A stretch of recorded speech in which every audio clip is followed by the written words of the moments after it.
All right. Welcome to the Well Built Podcast. Very exciting episode here today because we are doing our first session of the 2% Decoded series, where we are going to be interviewing business owners and operators from construction companies around the country on what it has taken them to get their businesses into a place of being considered in that top 2% of the industry. And so I'm very excited to welcome on somebody I've told you before I would call a friend here today, but it's the Chief Operating Officer at John W. McDougall, an exterior metal panel and glass and glazing contractor out of Nashville, Tennessee. Chris, welcome. Hey, thanks, Matt, for having me. One correction, I mean, glass and glazing, maybe not yet, but certainly the future. Metal panel contractor, exteriors contractor, and we dabble in a tiny bit of glass and glazing. That as I was saying it, I was like, I wonder if he'll want me to say this because I know that it's something that you have on your mind, and so I'm like, and I know we've done some, right? And I know we've done some, so Yeah, every day it's a little bit more and more going that direction, but certainly we're a exteriors contractor that generally focuses away from the glass and glazing, and certainly not curtain wall contractor. If we do any, it's the smaller stuff. yeah, yeah. Well, on the metal panel side, I know you guys are doing some unbelievable systems, have full fabrication shop, doing a lot of design assist type of work and all that kind of stuff. And so, why don't you tell us your story? How did you end up at John W. McDougall? Sure. Yeah. I mean, I think anyone listening can hear the accent. So originally from South Africa, moved over in end of 2017, and um, looking for a job. Uh, I was a contractor in South Africa, a roofing contractor, and we did facades as well. And in leaving South Africa and coming to America, I was like, you know what? I think I would like to be a consultant in the building world rather than a contractor, just because I know how much stress and pain and things the contracting side is. And I thought, well, being a consultant, I can write reports and not with the same level of stress. Building envelope contractor, consultant rather, not management consultant like you, Matt. But after 9 months, 10 months of being a consultant, I quickly found out that I am a contractor through and through. Mm. Uh, I didn't get the same joy out of going to a site, taking photos, and having no actual teeth to fix anything, apart from writing a report. So I looked for a job, a project management job with a local glazing contractor in Utah. We were in Utah at the time. And I joined Steel Encounters, and subsequent to that, John W. McDougall approached me to join them as a project executive in the architectural metal side. And I've been here five years now, and yeah, I've risen up through the ranks, and in January was promoted to COO, running both divisions: the processing division, where we make parts and pieces in metal for large OEMs, and then the architectural side, which is the lion's share of the business, which is, as you mentioned, doing large exteriors. Obviously, the biggest claim to fame for John W. McDougall Company is the Epcot ball that we fabricated. Mm. And now we're fabricating the Titan Stadium, and Crown Core out of Gary, Indiana is installing it. So very proud of that partnership. But yeah, do a lot of supply and install projects all over the country, a lot of data centers now. Yeah. So that's kind of how I got you, kind of what we do, answering two questions in one go. Yeah, no, it's good. It's good. And yeah, and Chris and I met probably, I think, I don't know, 5 years ago now at a National Glazing Association event in Uh, Nashville. you know, Yeah, it was the BEC conference, and Chris came up and introduced himself, and we've stayed in touch ever since then. And so was there any point, because you obviously had the moment where you were thinking about doing consulting and then you saw that wasn't satisfying, was there any conscious moment where you realized that not only did you want to be a contractor, but that you wanted to be sitting in a seat like a COO seat and subsequently running large parts of a construction business? When did that happen? yeah. So I don't know if I've always set out to be the the top or top management. I just have a very specific way of I want things to be done. And historically, these ways have resulted in success, and that success has then brought promotions and things. And in South Africa, um, I was a shareholder and ran some of the company and other companies we started. I don't think the intent's ever been, hey, I want to be CEO or I want to be a VP. Well, the intent is to make us as successful as possible. And I think in that drive to be successful, this is the result, is that you end up getting promoted.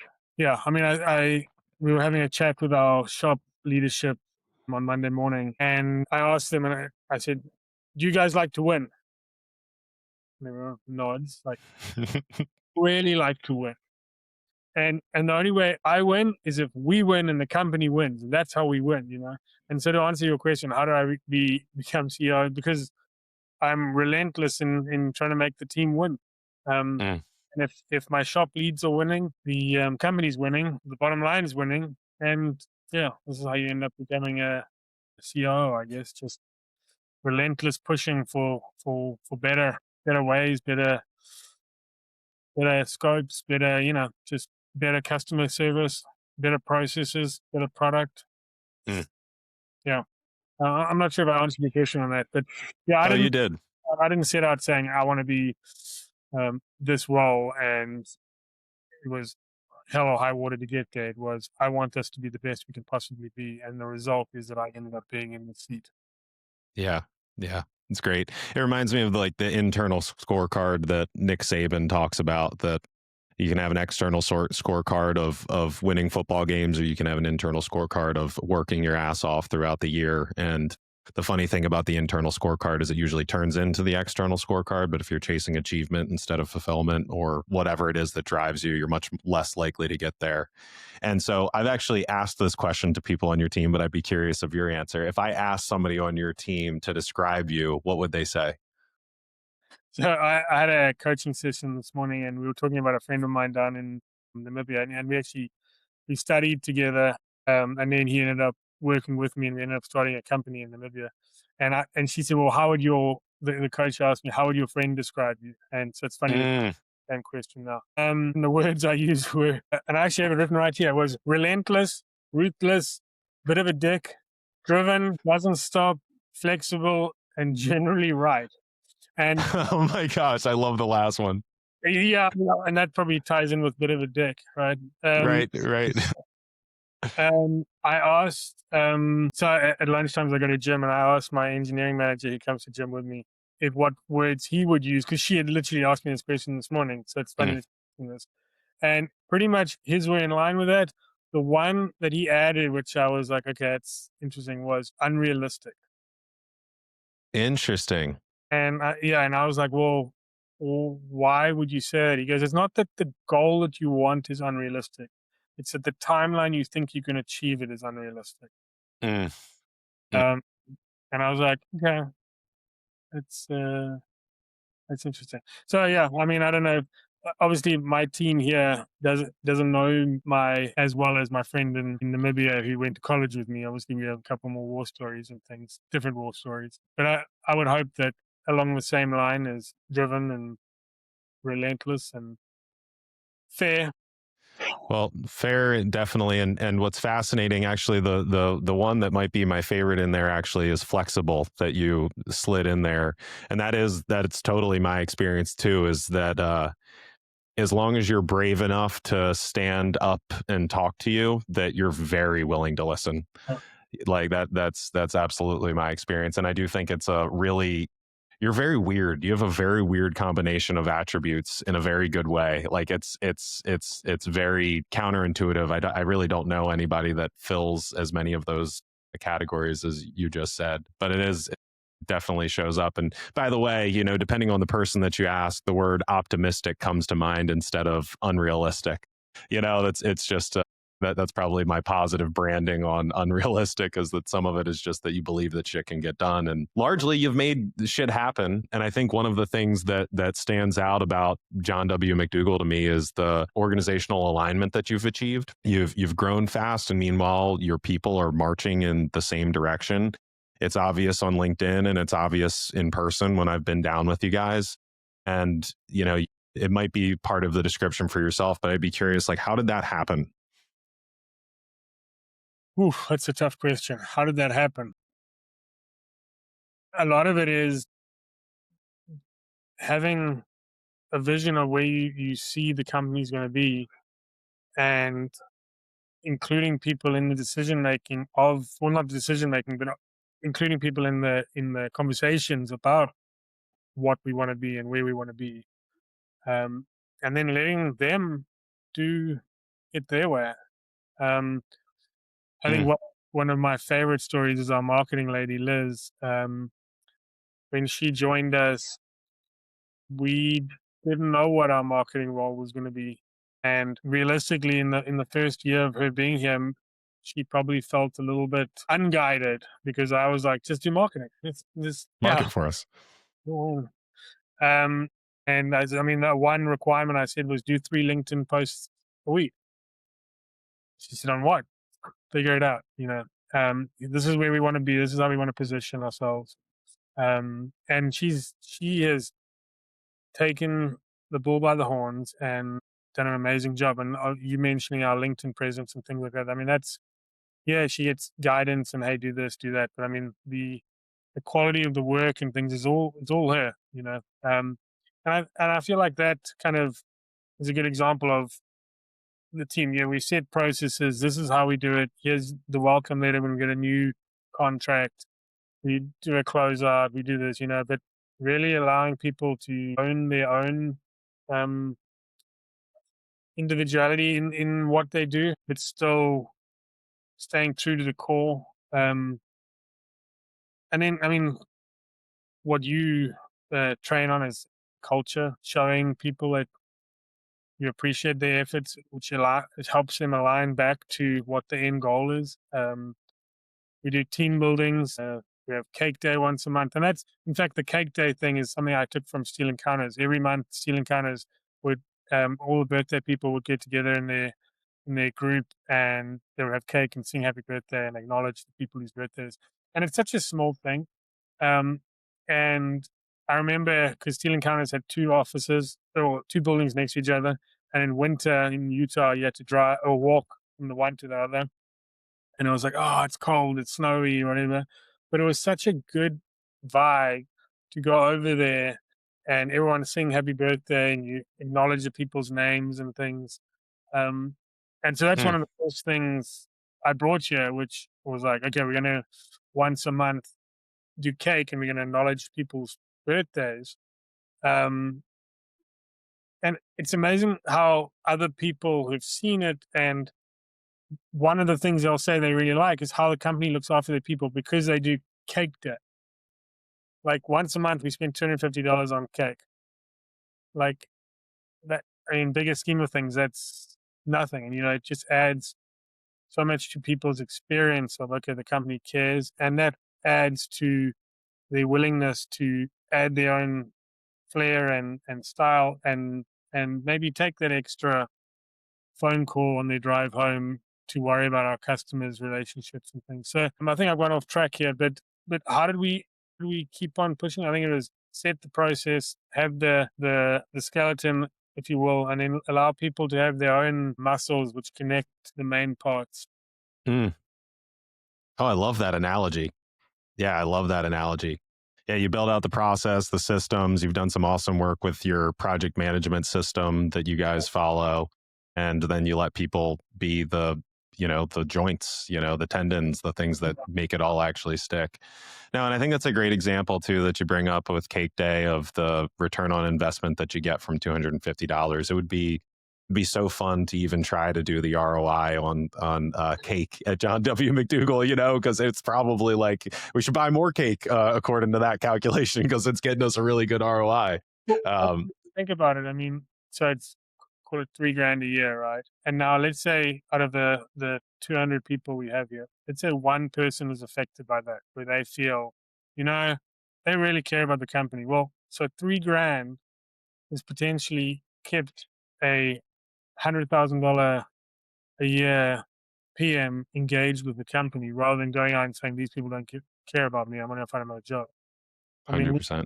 we pay far more than that on recruiters to find new people rather than just engaging with people who are here. So yeah, I think the ROI on it is massive. Yeah, that's cool. There was a study done by Wiley a couple of years ago, just to throw this in here, that it costs between 50% to 200% of a person's salary to replace them. So, when you start layering that into it's substantial. And meanwhile, like, you guys have been on a pretty awesome growth trajectory over the last couple of years, right? I mean, and you're still on an upward trend of growth right now, as much as I see it. I mean, is that how you would describe it? Yeah, so I mean the John W. McDougall group of companies used to. I mean, we had companies all over the country, and so the revenue numbers were high.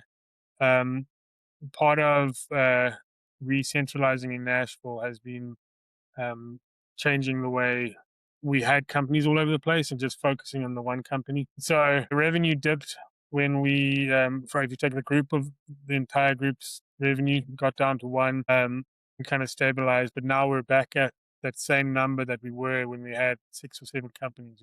And that's just Wow. one company. Yeah. So definitely on a huge growth. Um, Obviously doing well by your customers and having them give you more work and more work and more work's been very, very helpful. Finding new customers. You can't keep on searching for new customers. So yeah, it's mostly been doubling down with the existing customers and getting more of their work. So Yeah. it's helped the market's been pretty good as well. Yeah. Well, in the data center world, certainly. But yeah, to your point, I mean, filling a leaky bucket. Oh, go ahead. No, I was gonna say I didn't want to say the data center world in case someone goes out and says, hey, that's a great idea. I'm gonna go after it. Well, funny. I'll just say this: people are afraid of data center work for sure. I mean, that's a real thing, and it is a great place to be, but it's not for everybody because the deadlines are Yeah.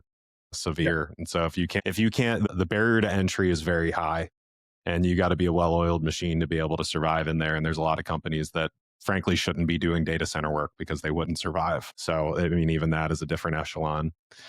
And so I guess with all of this growth and everything that you've experienced and getting back to the revenue of 6 different companies and all of that, I also usually from doing this all the time notice that there's some experience that happens inside of the business that is this messy period where you're creating all of that skeleton and you're creating the foundation for growth. Mhm. And so I just wonder, like, since you've been there and from what you've experienced, like, was there a stage like this that had some of that messiness, that there was a lot to work through before you were able to get to the place that you are today? If we focus on the architectural division, yeah, I mean, in the beginning, setting up obviously the getting the visibility, and I know you've heard me say this a million times, but I'll repeat it. I mean, the main thing is accountability, right? You can't have accountability without visibility. So the whole goal was to create visibility. We had the data in a system that was, in my opinion, not very engaging, for lack of a better word. It was just a spreadsheet that was just not fun to look at. So people didn't look at it. So that's what we did. We took the data, pretty much reproduced it in a smart sheet system that we had made in house and got the visibility there so that people could manage their jobs on a daily basis rather than monthly. But yeah, it was turbulent in the beginning. Obviously, people pushed back against change, Hmm. but I think once they saw the results, it was a no-brainer. Yeah, even the most steadfast people were like, okay, this checks out. And now, I mean, yeah, we're 4 or 5 years into using Smartsheets. Obviously, Smartsheet has tripled their cost from when we joined, but ROI is still there on the product. And if anything, we're doubling down now and expanding our use of it to get more visibility. And that's why I mentioned when you asked the question about the turbulence, and I said, well, if you look at architectural, I took over the both divisions. Obviously, when I was promoted to COO, and we kind of have that turbulent lack of visibility going on right now in our processing division. Mm, Uh, and so that's what I'm trying to um, get the visibility that I need. Yeah, but if the data is messy, I need it cleaned up so it actually makes sense. I have on my board here, um, I want actionable visibility. So mm. visibility is great, but if I can't action anything on it, what's the point? So I think in contracting, project management, the visibility on your schedule and your budgets is great because it's very actionable. On a manufacturing side, like we have the visibility into the data, it's too late to change a lot of the things because it moves so much quicker, you know. Uh, and yeah, you can affect change for the future, but how far down have we gone? And are you going to get a bunch of excuses about, oh, that was an anomaly, that's not happening anymore, this happened, that happened, that's why it spiked in hours and things. And so that's why I put an emphasis on actionable visibility. Like, yeah, if my visibility is telling me something that happened 2 weeks ago, I can't really action change in it. So for manufacturing, it's Mm. for instant, whereas the contracting side, the on the field side, I feel like the delay actually is easier to work with. Uh, yeah. That's interesting. That's really interesting. Because I've always had this belief system that construction projects are just manufacturing projects that are totally custom every time and on in somebody else's facility. Where So manufacturing, you've got the benefit of being in your own building and it being weather controlled and all of it. So you're such a construction guy. But go ahead, what were you going to say? I'll say I agree with you in theory. You have far more control over the environment that you're working in as a manufacturer, but as a subcontractor, you're working in an environment where there's so many other people, especially a finishing trade, that are kind of dictating what you can and can't do. Um, and so when it comes to your schedule and your budget, you are, I mean, your budget, you can see, I bought too much material and things, and you kind of have time, I mean, hopefully time to rectify. Um, but it's not going to be like today, all of a sudden, the budget is shot and now you did it because it's a much bigger job. And you're reliant on the GC having things ready and things. So I feel like you can tell, well, if there's no a water barrier on the wall, I'm not going to Right. installing panels tomorrow, even if they say you are. In manufacturing, like I find, oh well, the tube laser broke, and I had 4 guys who were supposed to be working on that, and they sat around and did nothing. And now my hours has spiked, my productivity has gone down, efficiency's out the window, and why? What is going on? And I only find this information out 2 weeks later once the hours report. That's where I say I need to have that visibility in the 24-hour cycle so that I can actually change. And um, I feel like Mm. that is the headache that I'm trying to work through right now is get that visibility where I can still action change in its when it's still a problem. Yeah, 100%. Wow. Wow. And so I want to go back to architectural in a minute, but I can't help pulling on the processing thread a little bit here. The what what what was the first action? What was this winning conversation with the shop leads yesterday? Was that really like the first major action towards overcoming this actionable visibility problem, or is there another first step that you're about to embark on to Uh, attack it? no, so I mean I've been in the role now since January the 1st. I've made a couple. No, it's certainly not the first change. I think it's getting the buy-in from the team as to the changes now. So we've made a couple changes, elevated or moved a couple people around, explain what we want. This is just now, okay, people don't like change, and you know that. Change Mm, freaks people out. So now it's like, this is the buy-in stage. Guys, we're doing this. We've lined it out. Now we need you to buy in. So it's kind of the camaraderie piece. yeah, cool. I think it's key to have people in your environment or in your network that you can engage with to talk through problems. And in fact, I mentioned my friend in Namibia earlier. I texted him on Monday and I said, I need to talk to you through some work shit. I need your perspective. And on the drive into work, we had a 45-minute call. And his advice was you need to meet everyone in the shop at their level and explain what you're trying to achieve, because otherwise you're just seeming like this overarching warlord who's like kind of dictating all these things, and each person in their own individual capacity is like, well, I thought I did my job right, you have trying to explain the overarching, well, this is the problem.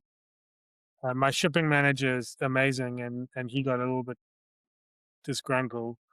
I said, your department is probably the best run department, and when we want to ship something out, it goes. I mean, we have 10 15 semis a day coming out of here, 18 wheelers. But he obviously is part of the group. He Hmm. took it very seriously, and Hmm. he didn't like the overarching, "This is the problem," but individually, he got it. So I think it's that individual connection that we're trying to build through now. Yeah. Well, and obviously, while you're in the buying phase, it's not that you're trying to piss people off, but it's funny how good people get pissed off when they feel like things aren't going well. So it even speaks to him that he was frustrated with it because he's like has such a standard of excellence. And so I don't know if this will unearth anything for, the journey that you're embarking on for processing, but going back to architectural, you saw the old spreadsheets, you got Smartsheet put together, you built the skeleton, the processes and the accountability tools and everything that goes along with it. Was there a moment that you remember realizing that you broke through from buy-in to movement to forward progress? I mean, I'm a numbers guy. When the margin started growing and more work started flowing through, and customers were choosing us over others at a higher price. Yeah, I mean, those all were reasons that I know we were being successful. I think one of my favorite things is when a customer says, you're not the lowest, but I'm going to give you the job at your price because I know I'm not going to have any issues with you. That's what Yeah. huge. Wow. When your margins, you go in and you're coming out a couple points higher, your PM team's winning. Um, yeah, those were kind of the wins. End of the year, obviously, when that made up goal at the end of the year with the financial Yeah. was, and it's all good. Yeah, those are the times you're like, okay, this is working. December is a nice month during a good year. And then, December 31st starts creeping around and you go, oh, we got to do it all again. Right. But bigger, faster, better, stronger. Yeah, I mean, I find January is kind of depressing after a really good year because you're like, we have to start all over again from zero. I know exactly what you mean. It's like it was so great. I mean, like last year it was so high. It's like just goes back to zero. Yeah. It is So, unfair. It's like very, very unfair. And so, and just, was there, is there anything that you guys have accomplished today that when you embarked on that journey a couple of years ago to put this stuff in place that you just didn't even realize was possible, but now it's part of your reality? um, I don't know. I haven't really thought about that. I mean, I think the added benefit of the culture side is huge for me. I think if you ask Jeff, our president, he would say that I was a huge culture driver, and on my side, I think the culture was, yes, it had to be worked on, but to me, it was the added benefit of getting the systems corrected. Um, because I'm kind of analytical and things, I wanted the systems to work, and to get people to use the system, we had to fix the culture. But because the systems were working, the culture was easier to fix. If that makes sense. Like you can't fix the culture if the system's broken. It's impossible to hold people accountable to a standard that does not exist. Yeah. So I think the added benefit was, yeah, we got the system fixed, culture got better, and in the end, obviously, the architectural division has done better than it's probably ever done. That's awesome. But Yeah, congratulations. I would say it was unintended because as we started, it was easy to see, and then it became part of the focus. But certainly, the focus when I built out the first smart sheet demo that I wanted to do was get visibility. So, yeah. That's what it keeps coming back to. And maybe you just answered it in a way, but is there anything that you would say is what you're most proud of that you guys have built there at JWM that other contractors your size have not been able to accomplish? I'm probably most proud of my team, Mm. uh, or the team that we have here, not my team. Yeah, I mean they're the reason I also have been promoted. So the right place, right people in the right bus in the right seat at the right time, knowing when to pull and put people in the right places. Yeah, I think we have a very strong team, and I'm very proud of that.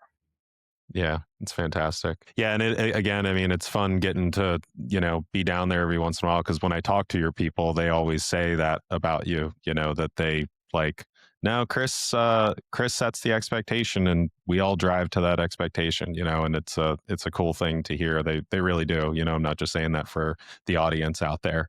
It's Yeah. a real thing or for you, but it's a real thing, man. You're clearly doing a lot of stuff right.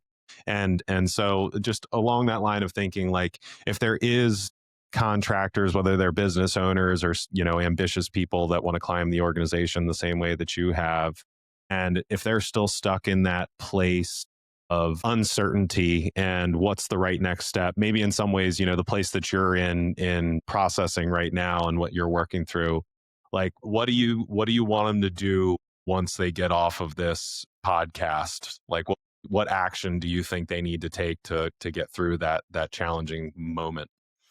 I refer back to the data.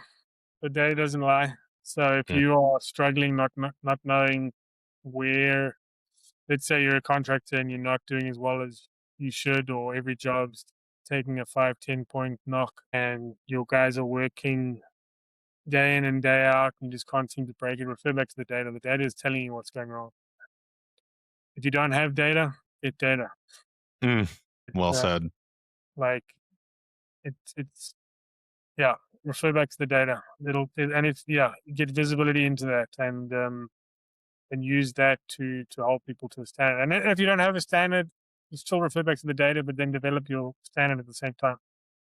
But if you're not comparing actuals to what you thought you were going to do, um, yeah, I mean, if for example, a schedule, if you don't baseline your schedule and you just keep on moving your schedule, what's the point of having the schedule? You have to baseline the schedule. This is when we thought we were going to do it. This is when we're going to do it. And when you do your post mortem, why did it change? And as the last guy on a building, we all know that we generally start later than we were supposed to, as long as it's good information. But yeah, refer back to the data. Yeah, that's great. That's great. And so maybe final question. We'll see if your answer sparks anything for me that I can't help myself but to follow up on. But I love your point about bringing data. And I told you coming into today that I can't remember if I already said this on the pod or if it was when we were catching up beforehand. But one of the coolest texts that you ever sent me that I think about a lot was the data allowed me to shine a light. And when you shine a light, people can't hang out in the shadows, which I think is just like a very powerful metaphor for the way to install that kind of rigor in your business of high expectations and like objectivity. And I think if you don't mind, I'll go into that metaphor. I think it was a conversation or a text, but it was when we made the system, it was like walking into a dark room, right, with no light or very dim light. And when we made the system, it was putting the light on bright. So you took the dimmer off, so now there's less places and less corners for people to hide. And then using the data and the dashboards and things was taking a spotlight and shining it in the cracks. But you can't just get a spotlight if the room's dark. Yeah, you can have a spotlight in the corner, but the rest of the room is still dark. So you have to increase the visibility across the board. There's still going to be, when you turn that light on, there's still four corners. There's still going to be place for people to hide, but there's a lot less places for things to hide. And then you get that spotlight to pinpoint okay, what is going on? And so it's a combination of more data and then using that data with just the spotlight. It's fun. I love it. And it's funny because even as you were talking, I know you brought up the idea of bringing out the spotlight after you've gone and turned on the lights in the room. But I was having this reflection that what I see in a lot of companies is that the room is dark or dim and they go in with a spotlight. They don't go in with the intention of turning on the lights in the room. They go in with a spotlight with the intention of finding who did this and whose fault this is, and not wanting to see what else is in the room and not caring what else is in the room, but instead just like targeted, almost attacking. And I'm realizing now that that kind of mentality is really subjective. That's what I found, is that it's usually emotionally driven, that there's a person that somebody has decided they don't like or that they're screwing up lately, and they decide to find ways to figure out how to get that person in trouble or to prove their point right or whatever. And your point of continuing to come back to the data really points to being objective, and the data is not going to lie to you. And whether you like it or not, you are not allowed to be emotional in the great game of business, because it will interfere with you. And I think, again, that's one of the parts about you that is very much like, almost, again, it's like hard for me to describe why I find you to be so interesting as a person. But like, you do have fire and energy behind you, but you're not going to go against the data if the data is telling you what the truth is. And I think that's a really good balance. And so with that, Chris Ball, horizon for the future, tell me about your vision of where you want to see architectural and processing go in the next 5 to 10 years. I think processing, we are limited by the space that we have. So I think we are at capacity in terms of where we're going to go with that. So it's $30 million a year company making parts and pieces, shipping all over the country for large OEMs. Architectural, we aren't limited by that. So realistically, I don't, yeah. I had put a plan together, and it was called The Road to 100 million, and it took a lot shorter time to get there. And so I revised it to The Road to $250 million. And they said, "Why $250 million?" I said, "Because it sounds cool." It does sound so freaking cool too. $250 million sounds better than saying 250 million, because even though it's the same number, but $250 million revenue. So getting into doing more glazing packages on smaller jobs. So increasing our scope, so car dealerships and data centers and maybe a bit of ribbon windows and things like that throughout America. I don't have visions of becoming the next Enclose or Crown Core, things like that. I think there's a market below that I really find attractive. Certainly doing more. Nashville is where we're at, and using it as a center of the wheel with a spoken out everywhere. PMs flying around and just offering good service. I mean, I have PMs who live in Indiana, PMs who live in the Carolinas. So just doing more and doing cooler projects. So like, we did a job here in Nashville called Paseo in the Gulch, which is a art installation, very cool project. So we want to do using our machinery that we have in the shop to the advantage on the architectural side. So tube lasers, doing the backup structure, making our own embeds, doing these custom designs of perforated panels. That's kind of where I really want us to go. But I mean, also not forgetting who we are and where we came from. The easy thing is saying, "Oh, we're not going to do any jobs under $1 million." Well, these car dealerships, which are $250,000, $180,000, that's when all our business falls. That's still where we came from all those years ago. And I really like those smaller jobs. I like it as a training ground for our junior PMs. Um, from a risk point of view, I like them because there is less perceived risk with these, having less money with one GC. But I love the big jobs. So we have quite a wide spread. But yeah, just more scope, doing cooler things. The design assist is huge. Drake and Drake's design assist ability is getting better and better all the time, but that's where I see a lot of our time and effort is getting in early and helping people, helping architects design what they want. We can give architects whatever they want if we can get in early enough. Love that. I remember a meeting I was at where the developer said something, and I said, "I'll give you whatever you want."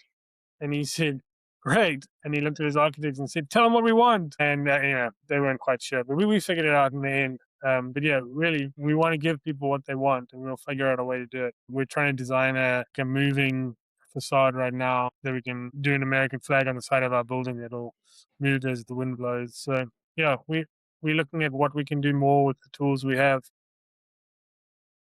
It's fantastic. Yeah, there's a sales component that I'll summarize that I kind of see as being one of the strengths that you guys are doing right now, which is the only have to have a real ability to add unique value, which you guys do. Design assist, custom manufacturing solutions, perforated panels, potentially kinetic facades. And then you have to actually be better and different than your competition, which again, you guys are capturing there.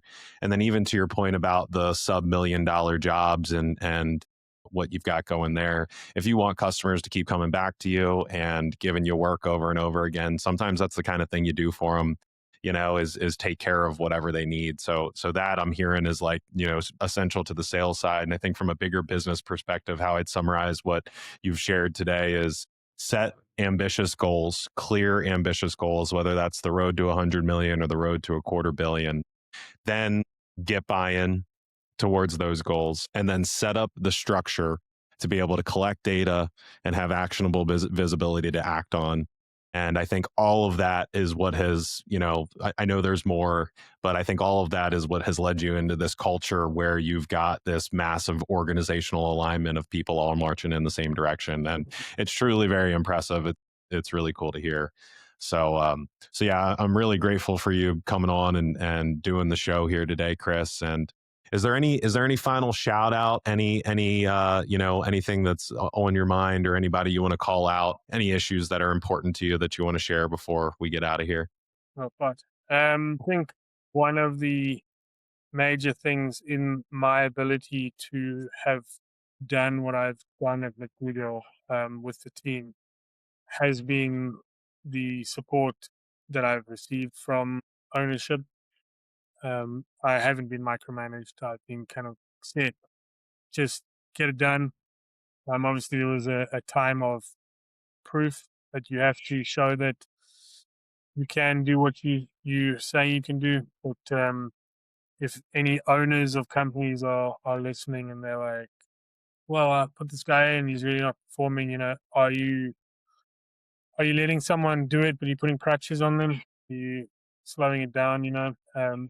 Sometimes, yeah, I think a huge part of the success we have has been the fact that I've been allowed to make decisions on the direction we're going with complete buy-in. And I mean, you're training Wiley, who's our fourth generation, and I think you can see it even from him. 100%. Yeah. Well, and it's cool that you're driving that same mentality down to your team too, as you described earlier. So I think that's a great final point. I'll tell you, follow Chris Ball on LinkedIn to anybody that's listening. He writes some great content. Follow John W. McDougall. They put out some great stuff. Chris, I appreciate the heck out of you. I think people must have learned a lot from this. And, thanks for telling us a little bit more about what some of the best contractors in the country are doing. Cool. I appreciate you, man. Thank you. Always.